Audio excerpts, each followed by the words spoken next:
చిత్తూరు జిల్లా కుప్పం మండలం మీటపల్లె పంచాయతీ వేపూరు గ్రామం చెందిన శివాజీ అనే రైతుకు 2 కుమారులున్నారని, మొదటి కుమారుడు కార్తీక్, రెండవ కుమారుడు వెంకట చలపతి ఉన్నారని తెలిపారు. మొదటి కుమారుడు వివాహం అనంతరం అత్తగారింట్లో స్థిరపడ్డాడని, ఆస్తి పంపకాలు చేయాలని తరచూ మొదటి కుమారుడు గొడవ ఊరి పెద్దల సమక్షంలో సుమారు 5 సార్లు న్యాయం చేసినా తాను గొడవలకు దిగుతున్నాడని తెలిపారు. శివాజీకి సుమారు 17 లక్షల రూపాయల అప్పు ఉందని, 2 కుమారులు చేర్చిన వెంటనే ఆస్తి పంపకాలు చేస్తారని చెప్పినా పెద్ద కుమారుడు ఒప్పుకోకుండా గొడవలకు రావడం జరుగుతుందని తెలిపారు.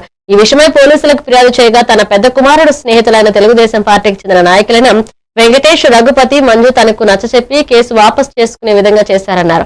ఇక పోలీసులకు ఫిర్యాదు చేశారని ఆగ్రహించిన తన పెద్ద కుమారుడు రాత్రి తనపై దాడికి ప్రయత్నించగా అడ్డు వచ్చిన తన భార్యను కన్నతల్లి అని కూడా చూడకుండా కట్టెతో దాడి చేశాడని తెలిపారు. గాయపడిన తన భార్యను వెంటనే కృప ఆసుపత్రికి తరలించారు.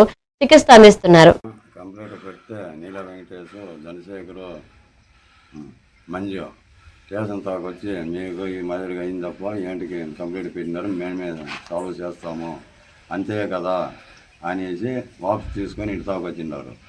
ఇంటి తాకు వచ్చిన తర్వాత ఆడ ఏమి చెప్పినారు స్టేషన్ తావంటే, ఇల్లు మీకే ఇస్తాము, అప్పులకు ఏదో కొంచెం చేను అమ్మేసి న్యాయం చేస్తాము, నువ్వు రానా అంత మాత్రానికి ఎంత నువ్వు ఇంటి పని చేస్తావు అనేసి ఇంటి తాకు పిలుచుకొని వచ్చి నీల వెంకటేశ్వర వీళ్ళు ముగ్గురు చేరి ఇంటి తాకు వచ్చిందన ఆ రాత్రి అంతా ఇట్లా ఉండేసిన తెల్లవారితో 10 గంటలకు ఇంటి తాకు వచ్చింటారు.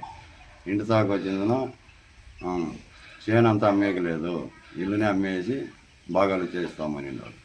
ఆ ఇల్లుని అమ్మేసి భాగాలు చేస్తే మాకు వచ్చిందన మా ఎత్త ఒకటింది మా పక్క, ఆ ఎమ్మ సొత్తు మేము జాస్తిగా వాడేసినాము ఆ వాళ్ళకి. ఇప్పుడు అదేవిధంగా ఈడు వచ్చిందన చేను అమ్మేది తప్ప ఇల్లుని అమ్మేసి అప్పులు చేస్తామంటే అది మేము సంపాదించే సొత్తు కాదప్ప, మా ఎత్త సొమ్ము అంతా చేసి వాళ్ళకి ఆడబిడ్డలు ఉండేది ఒకటే, మగబిడ్డలు లేదు, వాళ్ళ సొమ్ము అంతా వేసి కట్టిందాము, దీన్ని అమ్మేకి లేదు, చేను కావాలంటే అమ్మేస్తాము అని నేను చెప్తుంది. ఇల్లునేది అమ్మేసి ఇవ్వాలా మీరు, చేను అమ్మకూడదు అని నీల వెంకటేసి ఒకే పట్టు పట్టేసింది. నేను అయ్యాలి అనేసింది.